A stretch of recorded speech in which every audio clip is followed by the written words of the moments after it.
마태복음 22장 1절부터 14절까지 함께 읽습니다.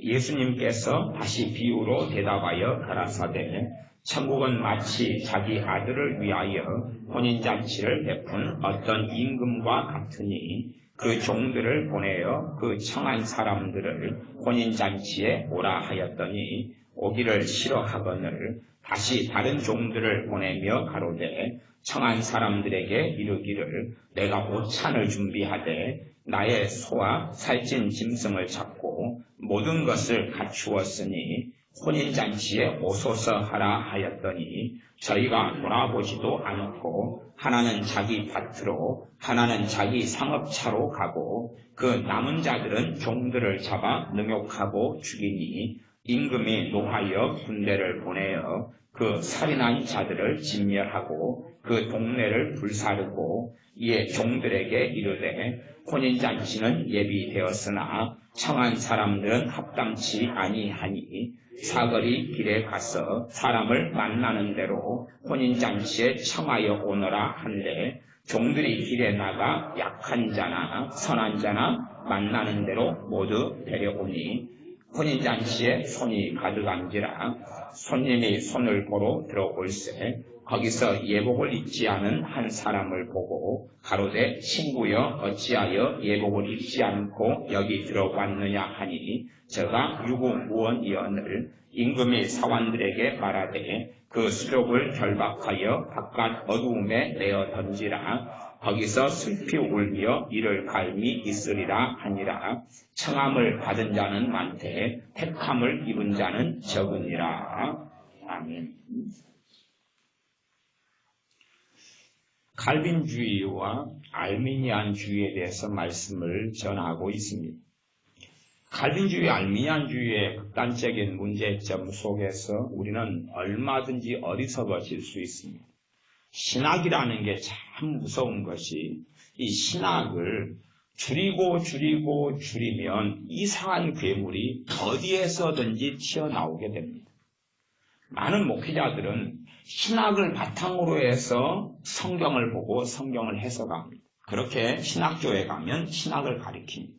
신학교에 가면 목회자들을 양성하는데 신학을 가리켜요. 감리교로 가면 알미니안주의 신학과 알미니안주의 신학에서 나온 웨슬리 신학을 통해서 신학을 가리키고 장로교로 가면 칼빈주의 신학에 의하여 일반적으로 신학을 가리킵니다. 침례교도 칼빈주의에서 나왔고 그래서 칼빈주의 신학을 통해서 주로 가리키고 회중교회도 칼빈주의에서 주로 나와서 그렇게 신학을 가리키고 나사렛 교단도 그렇고 성결교 같은 경우는 알미니안 또 웨슬리안에서 나왔기 때문에 그 신학을 중심으로 가리킵니다. 그러나 문제가 되는 것은 신학을 축약합니다. 그래서 이 하나님의 말씀 66권보다 훨씬 더 간단하고 작게 축약할 수 있습니다. 그러면서 신학을 통해서 이제 성경을 보라는 것입니다. 이걸 축약하고 나면 남는 것은 사람의 전통밖에 남지 않습니다. 인간의 유전밖에는 남지 않습니다. 유감스럽게. 그래서 많은 목사님들이 신학은 배우는데 그 신학이 생명을 잃어가기 시작합니다. 생명이 잃어가고 생명이 없는 가운데서 성경을 해석하고 보고 자신들도 도대체 무슨 말을 하고 있는지를 알 수가 없게 됩니다. 오늘은 은혜의 교리에 대해서 말씀을 나누려고 그럽니다. 칼빈주의와 알미니안주의 신학 가운데 물론 그 신학을 조금 이야기하겠지만 핵심적으로는 성경이 하나님의 은혜에 대하여 뭐라고 말씀하는가 하는 부분이 좀 중심을 이룹니다. 물론 하나님의 은혜에 대해서도 설교를 하려면 10시간, 20시간, 100시간 가지고도 부족합니다. 왜냐하면 하나님의 말씀이 창세기부터 요한계시록까지 그 은혜가 얼마나 놀라운 것을 각 본문마다, 각 상황마다, 각 성경의 문맥마다 다른 관점들에서 끊임없이 말씀하시기 때문에 하나님의 은혜를 요약해버린다면 이상한 이야기가 되고 맙니다. 주님께서 말씀하신 이런 부분에서 은혜하고 저런 부분에서 은혜를 두 개를 합쳐버리고 축약해버린다면 잘못된 일이 생기고 맙니다. 그래서 이 단순화의 오류, 축약을 하는 가운데 문제점들을 이번 주 금요일 날 말씀 1시간 35분 정도의 분량을 통해서 개괄적인 부분들을 제가 설명을 했습니다. 축약이 되면 문제가 심각해집니다. 말하자면 여러분의 자녀가 있습니다. 여러분의 자녀가 한 몸무게가 50kg, 키도 한 160cm. 그러면 여러분의 자녀를 그대로 다 데리고 밥 먹이고 살기 귀찮으니까 축약을 시켜보죠. 반으로 축약을 시키는 거예요. 몸무게를 25kg로 만들고 키도 160cm니까 80cm로 만들어버려요.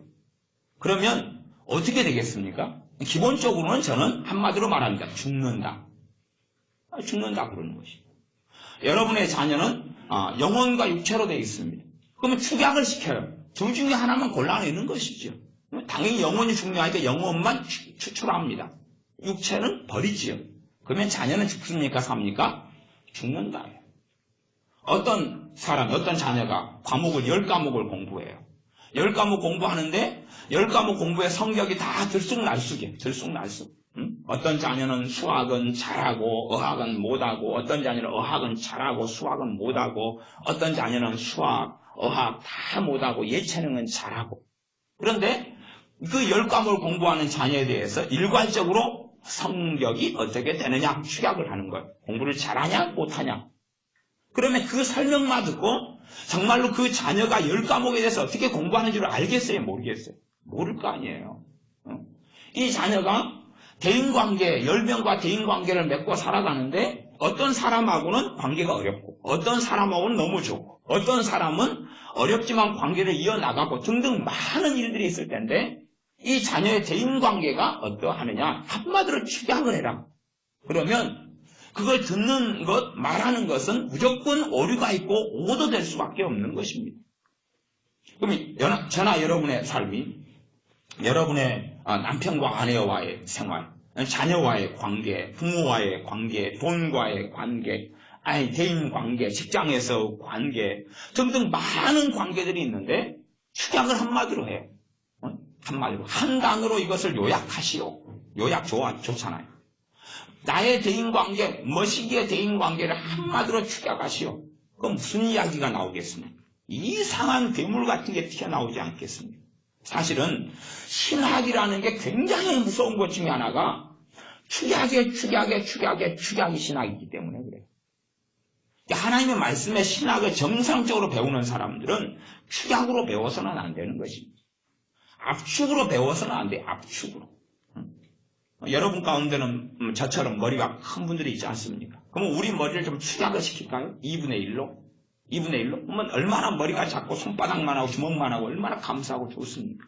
하지만 결론은 하나입니다. 죽는다. 하나예요. 그러니까 하나님의 말씀은 하나님께서는 하나님의 은혜에 대해서면 정말로 많고 다양한 말씀들을 통해 하나님의 은혜를 설명해 놨는데 우리는 그것을 하나님 말씀을 하나님은 하나님의 광대한 지혜에 의하여 여러 말씀을 통해 말씀해 놨는데 우리는 신학을 통해서 이걸 축약을 해요. 다시 말하면 우리의 오만과 교만이 드러나고 말지. 나는 하나님보다 더 지혜롭기 때문에 하나님이 하신 여러 말씀들을 축약하고 혼합하고 한마디로 말할 수 있다는 거예요. 성경을 해석하는 신학적 관점이 크게 이제 자유주의나 신정통주의나 그런 애들은 하나님 말씀을 정상적으로 인정하지 않기 때문에 저리 던져버리고 종교다원주의나 던져버리고 일반적으로 정상적으로 성경을 해석한다. 그럴 때 하나님의 은혜에 대해서는 두 가지 관점이 있습니다. 하나는 뭐냐면 칼빈주의를 이야기하는 불가항력적인 은혜. 무슨 뜻인 거 아니? 하나님의 은혜를 하나님이 주시고자 하면 어떠한 사람이라도 그에 대해서 저항할 수 없다 하는 것이. 하나님의 은혜 주시고자 하면 그는 필연적으로 아무리 못됐고 아무리 안 받으려 그러고 아무리 하나님의 은혜하고 상관없이 살려 그럼에도 불구하고 무조건 받게 돼 있다. 그리고 그 은혜는 유효한 은혜다. 유효하단 말은 오래 깊고 효과가 있어서 그 사람에게서 열매를 맺어내고 만들어낸다. 그렇기 때문에 그 은혜가 받을 수밖에 없게 되고 필연적으로 열매를 만들어내고 그러면서 필연적으로 그는 영원한 구원을 이루게 된다. 그게 견인입니다. 이제 그까지. 그래서 이 칼빈주의를 극단적으로 5대 교리로 도르투회의에서는 만들어냈고 항변론자들 때문에 그랬죠. 알미니안주의자들 때문에 그들의 항변에 대해서 답변하고 그들의 항변을 성경적으로 검증하려고 칼빈주의자들이 서구 교회들이 대표들이 다 모였는데 105명이에요.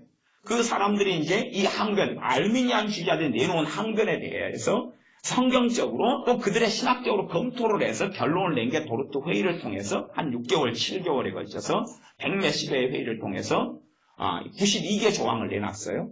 총 4조 92개 조항을. 그러면서 도대체 이 칼빈주의에서 이야기하는 혹은 그들의 입장에서 성경에서 이야기하는 것이 무엇인가 그렇게 내놓으면서 문제는 그 도르트 신조 이후로 칼빈주의라면 칼빈주의 신학의 중심이 무엇으로 바뀌게 되냐 그러면 예정론으로 바뀌게 되는 결정적인 계기가 됩니다. 칼빈주의 5대 교리는 5개가 다 하나로 물려 있어요. 논리상으로 물려 있어요. 알미안주의가 먼저 항변론으로 내놓았는데 5가지 교리가 논리상으로 물려 있어요. 말하자면 칼빈주의자들이 그렇게 말할 수 있어요. 성경은 5문장으로 축약된다는 것이. 알미니안주의자는 그렇게 말해요. 성경은 5문장으로 축약된다. 그러나 결코 축약되지 않습니다. 아니 어떻게 하나님의 지혜보다 누가 월등하간데 하나님은 66권을 적어놨는데 그들은 5문장으로 축약할 수 있다는 이야기. 어느 쪽에서든지 어느 쪽에서. 그건 불가능한 이야기입니다. 불가능한 이야기. 저는 칼빈주의 계통의 신학대학원을 나왔기 때문에 신학대학원을 들어가니까 끊임없이 5문장, 칼빈주의 5대 교리 5문장으로 성경을 보라는 거예요. 그렇게 모든 성경을 해석해야 된다는 거예요. 그렇게 해석하지 않으면 너는 낙제라는 거예요. 그러니 도대체 굉장히 고민이 되고 딜레마가 되고 이게 시험에 제가 빠지고 시험에 빠져서 그 식탁물에서 헤엄을 치다 보니까 흙탕물 입속에 들어가고 배가 아프고 충치가 막히고 신학교 교수님의 강의 시간 그 시간만 앉아있으면 아주 그냥 성령 역사보다는 기쁨도 사라지고 은혜도 사라지고 감사도 사라지고 엉망이 되는 거예요. 도대체 무엇을 가리키는가? 설교학 수업 시간에 제가 설교를 했어요. 설교를 했더니 설교학 교수님이 당신 설교는 H제로다. 왜냐하면 당신 설교는 칼빈주 5대 교리 가지고 설교를 한 게 아니다. 그리고 당신은 그냥 주님 앞에서 깨어있으라고 잘 살라고 주님 앞에서 정말 주님을 사랑해야 된다고 설교를 했는데 설교가 왜 그러냐? 선포를 해야지. 5대 교리 가지고 설교해야지. 왜 그러냐? 저는 아모스 가지고 했거든요. 그랬더니 그냥 그래서 A제로밖에 설교는 은혜스러우나 그러나 칼빈주 5대 교리 가지고 설교 안 했기 때문에 점수를 A제로밖에 못 주겠다는 거예요. 그런 많은 경우들을 겪으면서 도대체 이 5대 교리라는 게 뭐냐? 도대체 이 괴물이 몬스터가 뭐길래 나를 이렇게 괴롭히냐? 그래서 그때부터 5대 교리에 대한 책들은 다 갖다가 보기 시작했어요. 칼빈주의자가 보는 칼빈주 5대 교리, 그다음 성결교에서 보는 5대 교리, 알미니안주의자가 보는 5대 교리, 칼빈주의자 중에서도 막 10종류의 유명한 사람들이 내가 생각하는 5대 교리, 그 다음에 또 알미니안주의 5대 교리는 도대체 얘는 또 뭔데 나를 괴롭히느냐. 그래서 알미니안주의자가 보는 5대 교리, 또 칼빈주의 반대편 입장에서 보는 5대 교리. 그러니까요, 칼빈주 5대 교리를 잘 쓴 사람들은 결론이 그거예요. 알미니안주의자들은 이단이다 그거예요. 그 다음에 알미니안주의 5대 교리를 잘 쓴 사람들의 결론은 그거예요. 칼빈주의자는 이단이다. 당연히 그렇죠. 그 2가지 극단만 하면 두 논리가 정반대에 있거든요. 정반대에 있어요. 그래서 정말로 그 칼빈주 5대 교리에 심취한 사람들은 감리교리 이단이라고 해요. 이단이라고. 그 다음에 감리교의 5대 교리에 심취한 사람들은 칼빈주의 이단이라고 그래요. 마귀의 신학이라고 그래요. 이 2개가 그래요. 그래서 도대체 서로 이단이라고 안 그러면서 서로 감리교나 장로교나 성결교나 장로교나 침례교나 성결교나 감리교나 이단이라고 안 그러면서 도대체 왜 신학으로 들어가면 하나는 맞고 하나는 틀렸다 그러느냐?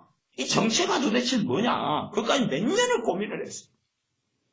저는 기본적으로 칼빈주 5대 교리 가지고 제 어릴 때부터 모교의 목사님이 그렇게 가르쳐 오셨기 때문에 이중예정이야. 그러니 천국 가지 않으면 천국 가고 지옥 가지 않으면 지옥 가니까 전도 좀 하지 마. 목사님이 그러시는 거예요. 강대상에서 제 세례 주고 그럼 목사님이 전도하지 마. 전도해서 괜히 지옥 갈 사람을 전도하면 얼마나 하나님이 복잡하시겠냐. 너가 전도하는데 천국 갈 사람은 다 하나님이 알아서 해. 그러니 괜히 전도하다가 지옥 갈 사람 건드려가지고 믿게 만들면 그게 어찌 되겠냐. 골치 아프니까 전도를 하지 마. 그러나 당시에 1970년대 이럴 때는 교회가 성령 충만했어요. 그러니까 목사님이 그렇게 설교하시더라도 성령 충만한 집사님들, 성도님들은 뛰쳐나가서 전도를 했어요. 전도를 했어요. 사실은 그런 문제가 생기니까 제 모교회 같은 경우가 끊임없이 반쪽이 났어요. 반쪽. 200명이 되면 갈라졌어요. 반쪽이 나고 100명 나가서 교회를 새로 개최가 싸워가지고. 장로님이 한 무리 데리고 나가고 그 다음에 또 장로님이 또 무리 데리고 나가고 누가 데리고 나가고 그래서 교회가 새끼는 많이 쳤어요. 싸워서. 그래서 야 우리 제 모교회가 새끼친 교회는 너무 많아요. 근데 좋은 사연으로 은혜스럽게 정말로 정상적으로 결혼해서 자녀를 낳아가지고 생산하는 그런 정상의 과정이 아니라 싸워가지고 개판 5분쟁이 돼가지고 계속 나가는 거예요. 계속. 그렇게 해서 제가 배우고 신앙생활을 했을 때 나중에 성경을 읽어보면 이게 안 맞는 거예요. 안 맞아요. 안 맞았어요. 도대체 이게 뭐냐. 하나님 말씀은 정말 은혜가 되는데 신학을 막상 제가 이제 뚜껑을 열고 신학대학원에 가서 공부를 하니까 이상한 거예요. 이상해. 문제는 신학생들은 그렇게 듣고 아멘 하고 있고 그렇게 성경을 보고 있는 거예요. 교수님들도 이미 그렇게 보고 있고 기성교회 목사님들도 이미 그렇게 보고 있는 거예요. 말하자면 칼빈주의 가운데 극단적인 칼빈주의는 은사 중단론을 주장. 은사 중단론. 은사는 그쳤다. 은사 중단론보다 더 깊이 들어가면요. 하나님은 더 이상 역사에 개입하지 않는다가 나와요. 하나님은 사람에게 더 이상 말씀하지 않는다. 왜? 계시는 끝났기 때문에. 물론 성경 66권은 끝났어요. 그러나 성령의 역사가 없다 그 말하고 똑같은 거거든요. 믿는 사람에게 누가 임하셨어요? 성령 하나님이 임하셨는데 성령 하나님의 역사는 더 이상 없다라고 이야기하는 거 이제. 있는데 신비로운 방법으로 어떻게 하지? 그분이 직접적인 우리와의 교통과 커뮤니케이션을 안 한다는 거예요. 말하자면 하나님의 음성은 더 이상 없다는 거예요. 그러니까 또 그렇게 들으면 그래요. 맞아요. 그러니까 그 다음에 나오는 것이 성령의 은사는 성경 66권 써진 다음에 종료됐다는 거예요. 그것을 배운 목사님들 밑에서 제가 신앙생활을 했는데 어느 때 제가 방언을 받았어요. 방언을 교회에서 막 하니까 니 나가라는 거예요. 은사 중단됐는데 너가 방언하는 건 마귀의 방언이라는 거예요. 나가라는 게 어떻게 해요? 설교 시간마다 저를 가지고 공격을 하는데. 그래서 나와 드렸죠. 뭐. 제가 이제 그래서 쫓겨났던 교회 나중에 제가 신학대학원을 했는데 그때 제가 알바를 했어요. 돼지 바베큐 구워주기 알바를 했어요. 하루 5만 원 주라고. 목사님들이 쫙 책배를 하는데 제가 바베큐 구워줬어요. 기계를 갖다가. 근데 그 제일 쫓아는 목사님이 같은 교단 목사님이시잖아요. 바베큐 먹으려고 접시 들고 줄 서가지고 계시더라고요. 쫙 줄 서가지고. 미운 놈 떡 하나 더 준다고 더 썰어드렸죠. 그것이 이제 나중에 몇 년 뒤에. 그때 그 목사님하고 전도사님도 같이 짝짝꿍 돼가지고, 저를 막 공격하고 했어요. 근데 제가 신학대학원을 들어가니까, 저는 이제 대학 마치고 직장생활하고 대학원 들어가니까 나이가 좀 더 있어서 들어갔죠. 그랬더니, 저를 같이 쫓아내는데 했던 전도사가 제 후배인 거예요. 후배. 저는 이제 신학대학원 들어가서 이제 나름대로 인정받고 막, 장학생이고 하니까 이제, 그 후배가 돼가지고 이제 저를 보고 그 친구도 또 방언을 받게 된 거예요. 그냥 신학교가 합동식 신학교에도 새벽에 막 100명씩은 방언기도 했거든요. 교수님들은 다 방언을 막일 것이다 그러는데 100명씩은 방언하는 거예요. 그러니까 대세가 신학생들 대세가 방언은 은사 중단론은 강의실에서 가르쳐도 아무 상관이 없는 거예요. 아니 방언하는 게 대세기 때문에요. 새벽에 방언 못하는 사람은 그냥 거시기인 거예요. 옛날 이천성 목사님 이야기했던 방언 못하는 병신들은 나와! 그런 것처럼 방언 못하는 사람은 믿음 없는 사람인 거예요. 우리 동네에서는. 합동식인데도 그랬다 그 말이에요. 그러니까 뭐 교수님들이 뭐라고 이야기해도 대세가 아닌 거죠. 그러니까 그 친구도 신학교가 조금 지나니까 대세가 바뀐 거예요. 자기 목사님하고 대세가 자기가 전도사로 사역하는데. 근데 나중에는 저를 만난 다음에 굉장히 미안해 하더라고. 그 한 5년 뒤의 일인데 미안해 하더라고. 물론 그 목사님은 어떻게 견해가 바뀌었는지 모르겠어요. 돼지고기 많이 드렸어요. 바베큐 구워가지고 5만 원 받고 책고 있고 제가 돌려드렸고 목사님 책비 하는데 누가 사생 회원들 가운데 5만 원 받고 바베큐 구울 사람 누가 있냐 해서 제가 내가 돈 벌어야지. 그래서 알바를 했거든요. 그러면 은혜의 교리에서 두 가지예요. 극단으로 가면 하나는 불가항력적인 은혜. 하나님의 은혜를 주시고자 하면 아무도 거부할 수 없다. 그 다음에 알미니안주의는 가항적 은혜. 하나님이 아무리 주려도 내가 받기 싫으면 안 받아. 내 자유의지, 하나님께서는 사람의 자유의지를 침해하지 않는 방식으로 일하신다. 그렇기 때문에 그 사람이 받고자 하느냐 안 받고자 하는 자유의지와 그것이 너무 중요하기 때문에 그 자유의지를 침해하지 않는다. 말하자면 이 극단적인 알미니안주의로 가면요, 하나님은 무능한 하나님입니다. 누구보다 무능하냐고? 마귀보다 무능해요. 마귀는 사람들의 삶 속에 깊이 있게 세밀하게 역사하잖아요. 하나님은 안 그래. 하나님은 그냥 사람의 자유의지에 맡겨놔버린 거예요. 맡겨놔서 사람들이 하나님의 은혜를 받으려면 받고 구원을 받으려면 받고 안 받으려면 안 받고 이렇게 가버려요. 극단적인 알미니아는. 극단적인 칼빈은 하나님하고 어깨를 나란히 해가지고 하나님의 예정이 이렇게 돼 있어. 그러니까 하나님이 선택한 다음에는 무조건 구원받아. 그런 하나님과 어깨를 동등히 해버려요. 극단적인 알미니아는 하나님을 인간의 자로 끌어내려버려요. 그래가지고 하나님을 굉장히 무능한 존재로 만들어놓고 하나님 역사의 주관자가 아니게 만들어. 극단적으로 가면 이제 그렇게 돼버려요. 축약하고 줄이면 그렇게 돼버려요. 근데 신학교에서는 그 줄인 걸 가르쳐요. 줄인 걸 가르쳐요. 물론 우리도 허리가 날씬하게 되기를 간절히 원합니다. 저도 원합니다. 제 허리가 라인이 32인치인데 줄이기를 원해요. 저도 과거에 젊었을 때는 저도 16인치인 적도 있었어요. 진짜로요. 모르셔요? 저 옛날에 허리가 16인치인 적도 있었다니까요. 3인치인 적도 있었어요. 여러분 아기가 없으세요? 아기 때? 어릴 때 이야기하는 것입니다. 점점 더 커지는 거 아니에요. 제가 청년 때는 그래도 허리가 그래도 29인치 그래요. 29인치. 저도 한 28인치까지 줄이고 싶어요. 그런데 거기에서 25인치까지 줄인다면 결론은 나옵니다. 죽는다. 물론 여러분들, 여자분들은 안 그러시겠죠. 여자분들은 24인치까지 줄이는 능력이 가능하다고 생각해요.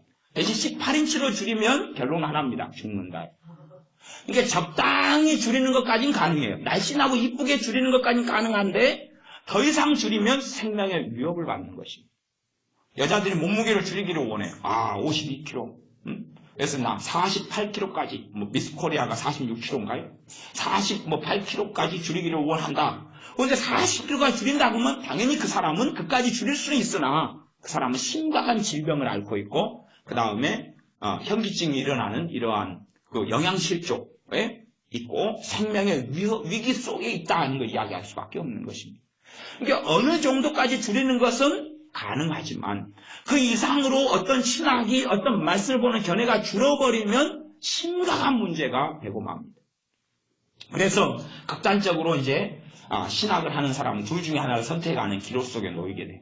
하나님의 은혜에 대하여 내가 저항할 수 있느냐? 저항할 수 없느냐? 하나님의 은혜 주시는 거에 있어서 나는 그냥 받기 싫어도 받아버리게 되느냐? 아니면 내가 안 받으려면 안 받게 되느냐 하는 것입니다.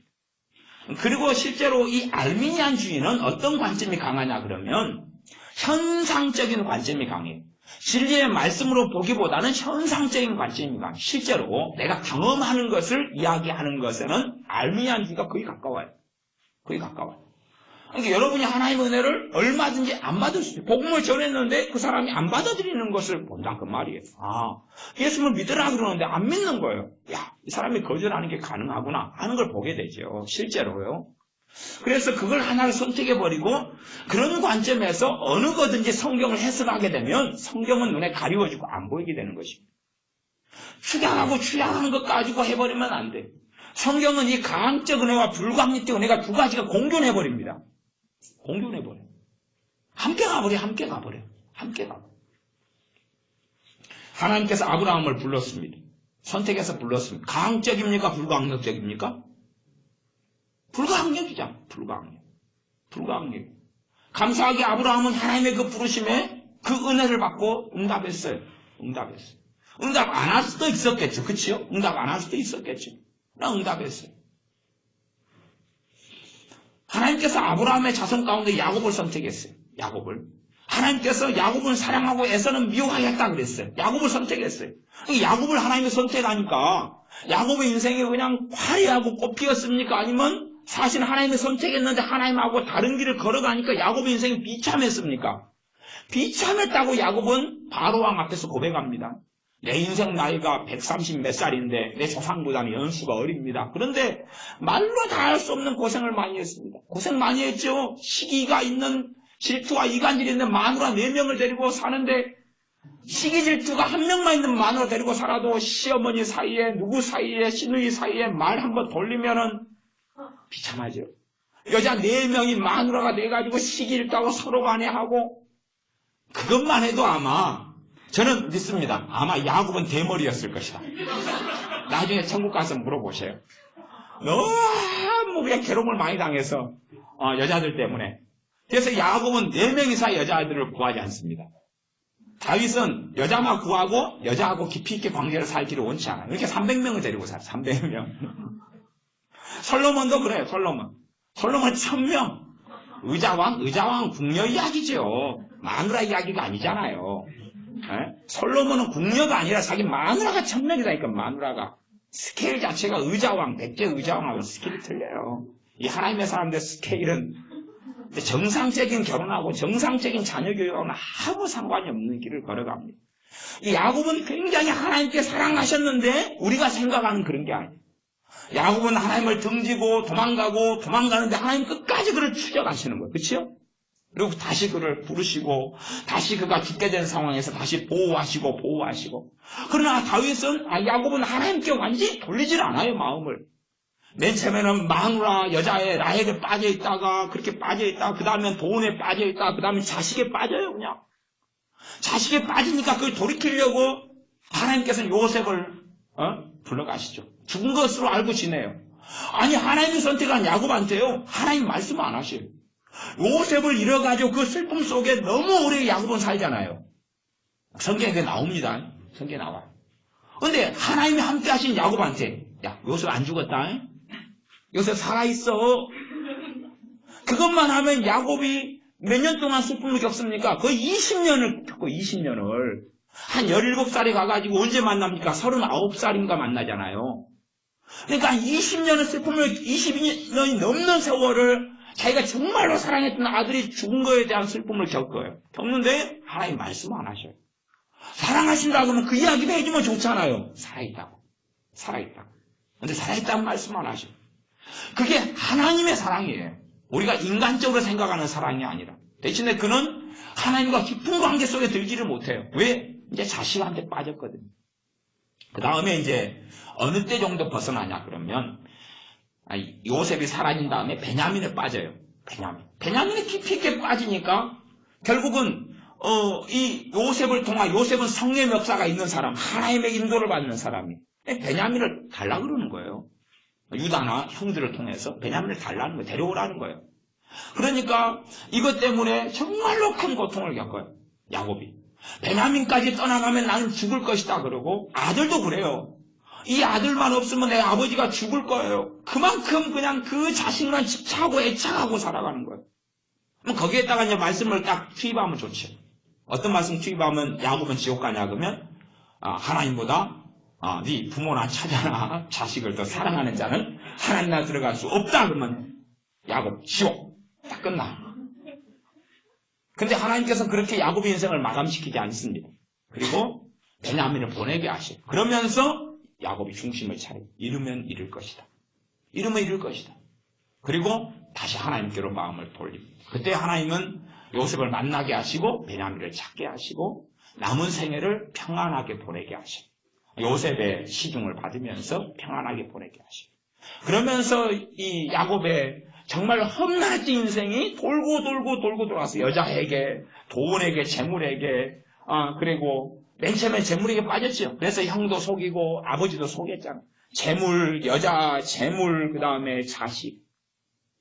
그렇게 해서 이 130 몇 년의 세월 동안에 그렇게 살아왔다. 다시 하나님께로.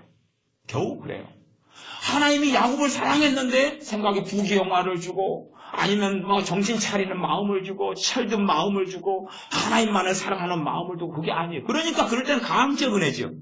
그러나 하나님은 끝까지 그를 따라다니고 그에게 은혜를 주시는 것은 불가항력적 은혜잖아요. 왜 그럽니까? 그 야곱을 통해서 누구를 세우려 하심입니까? 이스라엘을 세우려 하십니다. 이스라엘을 세우려 하십니다. 그들을 선택하시는 거예요. 하나님의 선택이 있습니다. 그러나 하나님의 선택, 하나님의 예정을 우리가 다 재단할 수가 없어요. 그걸 어떻게 재단하고 다 합니까? 하나님의 선택이 극단적인 칼빈주의 예정론으로 가면 몇 명까지 다 정해놨다는 거예요. 그러면 이제 여러분이 무슨 자식 나오면 그 예정된 자식인가? 숫자까지 정해져 있으니까. 그러면 결혼도 여러분이 누가 결혼했는데 하나님께 책임을 다 지을 수가 있어요. 하나님이 다 예정에는 결혼을 한 거 아니에요? 여러분이 이제 첫 번째 결혼했어요. 이혼했어요. 재혼하고 또 자식을 하나 낳았어요. 또 삼수했어요. 자식 하나 낳았어요. 사수했어요. 자식 하나 낳았어요. 오수했어요. 자식 하나 낳았어요. 그러면 그게 다 정해진 생명이 태어났다. 그렇게 말할 수 있는 거 아니에요?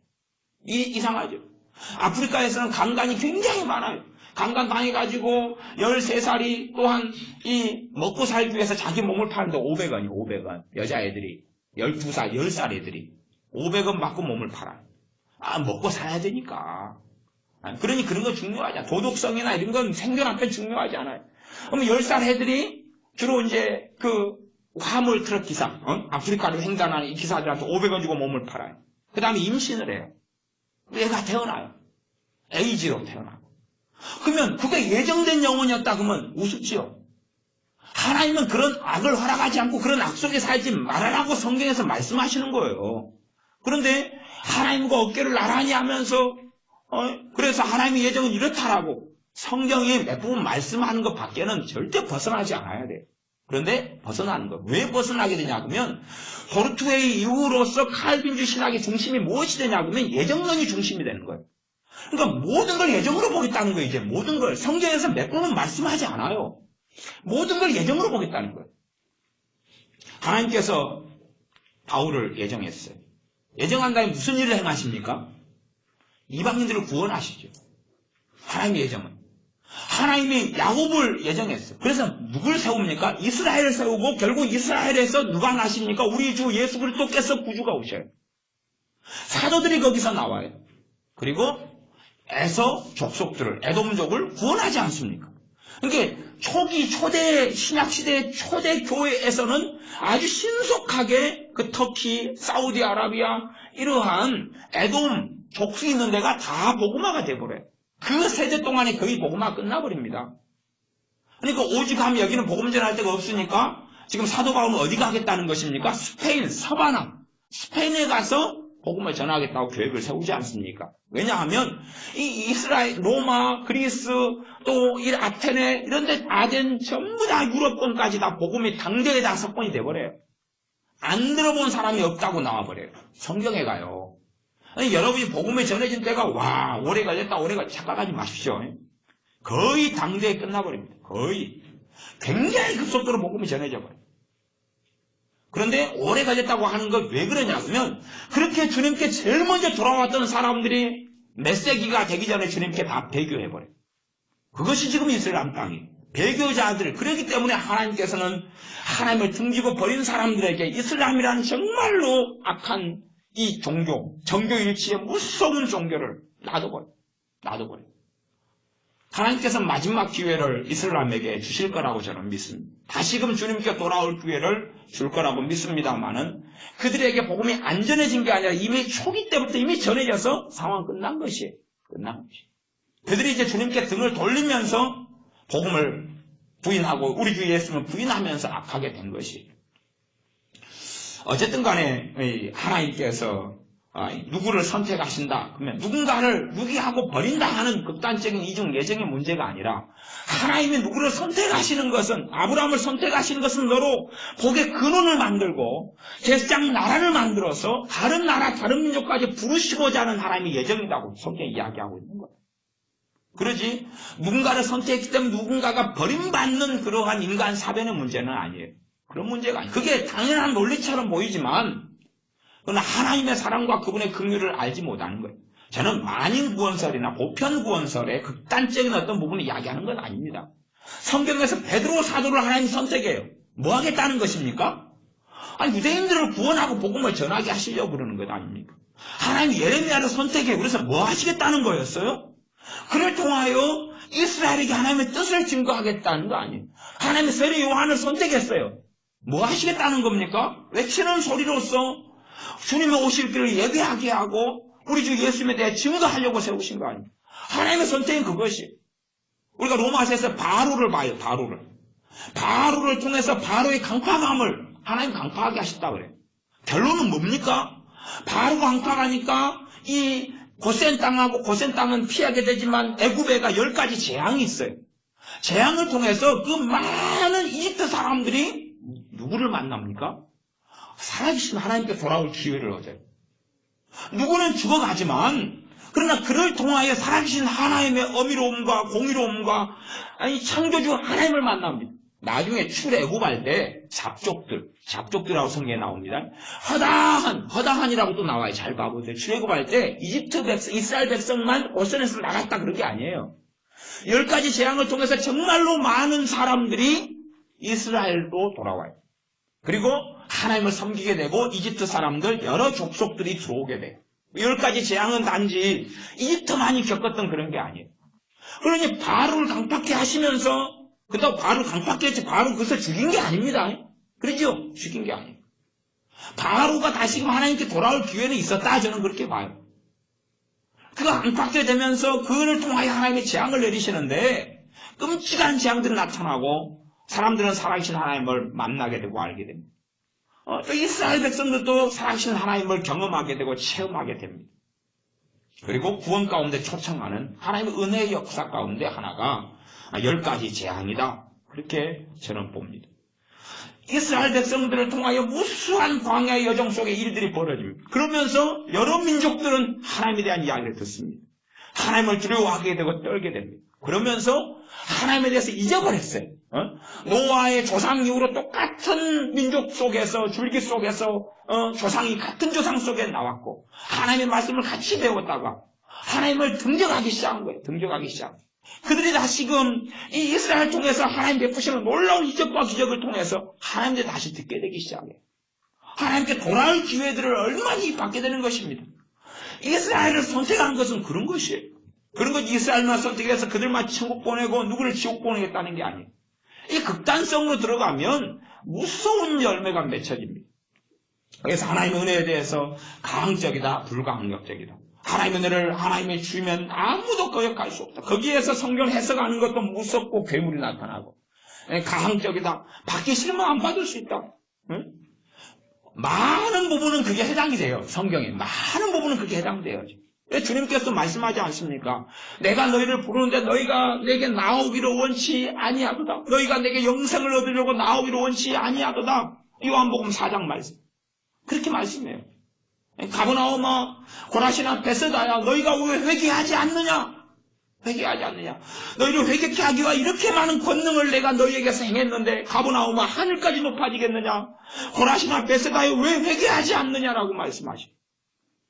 그러니까 그럴 때는 가항적이잖아. 대신 고라시는 가버나움 베세다를 선택하신 건 누구예요? 주님이죠. 그들을 구원하시려고 그걸 선택해서 그리 들어가가지고 치유, 기적, 축사, 마귀를 쫓아내잖아요. 복음을 증거하시잖아요. 그것까지는 가버나움, 고라신, 베세다 마을이 막을 수 있었어요? 없었어요?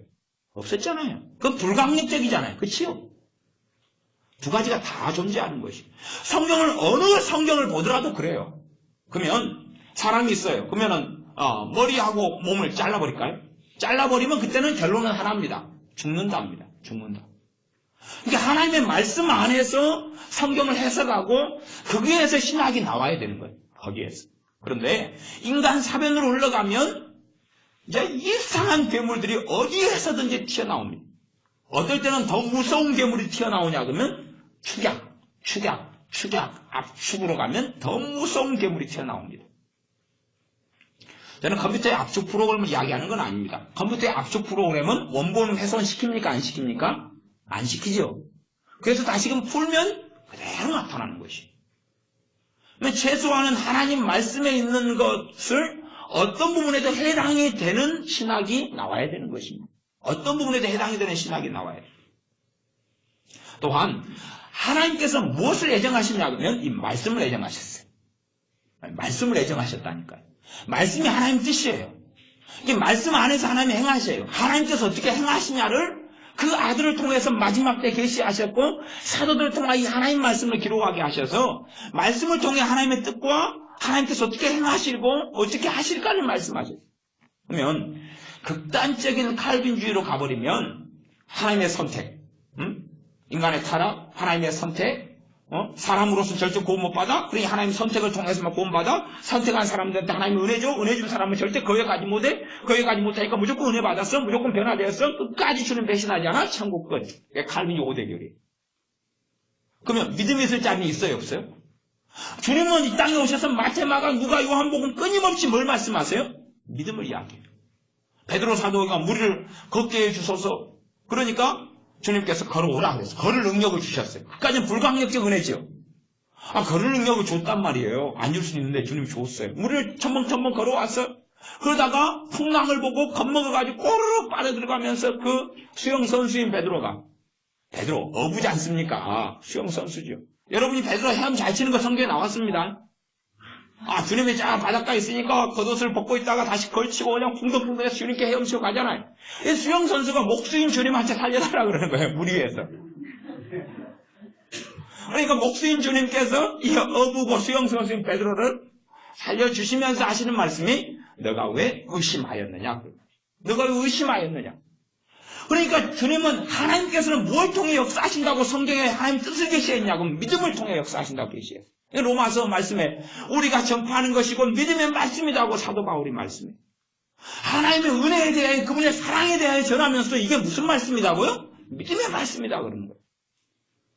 믿음에 대해서도 알미니안식으로 이야기합니다. 내가 믿고자 하면 믿을 수 있다는 거예요. 안 그렇습니다. 여러분이 믿고자 하면 믿어집니까? 이게요, 믿으려면 전제가 필요해요. 성령님께서 내 안에 역사하셔가지고 말씀이 깨달아지게 해주셔야 돼요. 깨달아지게 해주셔야 돼요. 성령님의 사역이 있어야지만이 말씀을 통해서 믿음이라는 결실을 맺을 수가 있어요. 그러지? 믿고자 하면. 제가 95년도에 치유 집회에 갔어요. 어느 기도원에 치유 집회에 갔어요. 그 기도원은 제가 사돈 어른이 하는 기도원이고 제가 자주 금식 기도하고 기도하러 다니는 기도원이에요. 지금은 이제 기도원 원장님이었던 권사님이 제 사돈 어른이 얼마 전에 90이 넘으셔서 소천하셨어요. 다 정말로 그분같이 깨끗하게 하나님 뜻 안에서 살아간 분이 거의 없는 정도로 정말 귀한 분이 기도 생활 하시다가 90이 넘으셔서 하나님께 돌아가셨어요. 장례식 알았으면 제가 가봤을 텐데 돌아가실 때 연락이 없었어요. 근데 어쨌든 95년도에 그 집회 참석했는데 붕사 제가 아는 또 목사님 그 양반이 100일 철학기도를 했어요. 100일 철학을 한 다음에 성령 은사를 잔뜩 받았어요. 그러니까 이 양반이 어쨌든 그때는 초기 은사 받은 초기니까 은사가 나름 싱싱해요. 싱싱해. 하고 이 양반의 그 특별한 은사 중에 하나가 안경 벗기기. 그러니까 안수만 해주고 기도만 해주면 안경이 다 벗겨져요. 근데 문제는 저도 안수를 몇 번 받았어. 끝까지 매일. 근데 눈이 안 밝아지는 거예요. 믿음도 없는 도 닦는 내 동생 하나도 눈이 밝아지고 그 마누라도 밝아지고 다 밝아지는 거예요. 그러니까 기분 나쁜 거예요. 나는 신앙이 연수가 그냥 많이 되고 기도 생활도 나름 했고 금식도 했고 막 그런데 대부분 안경 벗겨진 사람 가운데 제가 아는 사람들은 그런 거 안 한 사람들이에요. 성경 일독도 안 하고 기도도 안 하고 도 닦다가 오고 이런데 눈이 밝아지니까 저는 그래서 이게 왜 안 밝아지느냐 결국은 제가 결론이 있어요. 내가 믿지 않기 때문이다. 갖고 하나님 믿습니다. 그리고 제 안경을 갖다 쭈그러뜨려가지고 박살을 냈어요. 근데 안 밝아지는 거예요. 눈이 믿습니다 그랬는데 안 믿어지는 거예요. 믿으려고 막 애를 쓰는데 성령의 역사로는 믿음이 안 오는 거예요. 모르겠습니다. 그때 이후로 이제 지금 20년이 흘렀으니까 모르겠는데 그때 그러면서 그 목사님에게 갑자기 애언을 해주시더라. 애언을. 너가 지금은 밝아지지 않는데 나중에 언제 돼가지고 너 신경 연결되고 눈이 밝아지리라. 애언해 주시더라. 그래가지고 지금까지 안경 쓰고 산 지 또 20년이에요. 그러니까 딴 사람은 다 밝아지게 하고 저한테는 지금은 아니고 나중에 이렇게 해준다는 애언만 해주는 거예요. 근데 지금이야 이제 그 양반이 그 싱싱했고 좋은 은사도 좀 돈에 대한 탐욕과 탐심 때문에 많이 다 까먹고 그래가지고 지금은 이제 얼굴 보실 일이 별로 없는 분이 됐습니다만은 어떻게 사시는지도 몰라요. 근데 그러니까 제가 믿어보려고 해도 믿어지지 않더라고요. 믿어보려고 해도 믿어지지 않더라고요. 이 믿음의 원리, 도대체 이 믿음을 어떻게 활성화시키고 어떻게 하나님 말씀을 붙잡고 하는 것 자체도 어려운 거예요. 그러면 믿음은 사람이 믿고 싶으면 믿다, 믿고 싶지 않으면 안 믿을 수 있다는 게 알미니안주의 극단성이에요. 그걸로 가면 틀려요. 또 왜 틀려요? 아니, 믿고 싶으면 믿었다. 아니, 하나님 말씀을 주셔야지 믿죠. 말씀을 주셔야 믿는 거예요. 말씀 없이 믿음이라는 게 있어요? 없어요? 없어요. 그 다음에 성령님께서 그 사람 안에서 역사하셔야지 말씀이 깨달아지고 믿어질 수 있는 거예요. 그 다음에 구원받는 믿음에 대해서는 하나님의 구원받는 믿음을 단번에 주셨으니라고 말하면서 구원받는 믿음은 하나님께로부터 온 것이라고 이야기해요. 성경이 그렇게 말씀을 해요. 성경. 내가 믿고 싶어서 믿는 게 아니라 내가 주님을 의탁하고 주님 앞에 엎드렸더니 구원받는 믿음을 주신 거예요. 이게 어느 때 믿어진 거예요. 믿어져. 이런 일이. 물론 실제적으로 베드로가 우리를 걸어갈 때는 그가 믿었어야 돼요. 왜? 이미 주님께서 믿음의 말씀을 많이 하셨기 때문에. 주님의 말씀을 믿을 수 있느냐는 주님을 내가 신뢰할 수 있느냐의 문제거든요. 이제. 그런 부분에서 내가 책임질 수 있는 믿음의 영역이 있어요. 하나님의 은혜를 따라 그분 주신 말씀을 따라. 그러나 어떤 부분은 내가 믿고자 하지만 믿어질 수 없는 영역이 또한 존재한다. 그런 말이에요. 그러니 극단적인 칼빈주의도 아니고 극단적인 알미니안주의도 아니에요. 오히려 더 신학이 더 많이 넓게 펼쳐져야지. 칼빈주의 신학이라고 하면 굉장히 넓게 펼쳐져야지만이 합당한 게 있고 옳은 게 있고 먹을 게 있어요. 축약이 되면 될수록 뭐가 나타나 그래요? 몬스터가 나타나 그래요. 여러분 머리를 축약을 시켜보세요. 코만 하나 남겨놓으세요. 여러분이 제일 이쁘다고 생각하는 부분만 남겨놓으세요. 축약을 해가지고. 아니면 능력만 되시면 일단 두 눈은 축약을 시키셔야 돼요. 두 개는 너무 양이 많잖아요. 축약을 해가지고 눈은 하나로 딱 만드세요. 하나로. 그래야 되잖아요. 그러니까 눈썹도 하나로 모으세요. 그럼 눈썹이 진한 분들은 하나는 없애시는 게 깔끔하시죠. 그 다음에 코도 콧구멍 두 개니까 축약을 해가지고 콧구멍 하나로 만드세요. 가운데만 뻥 뚫어져 있는 거예요. 입도 축약을 시켜서 이빨 많은 거. 우리 이빨이 지금 적어서 문제잖아요.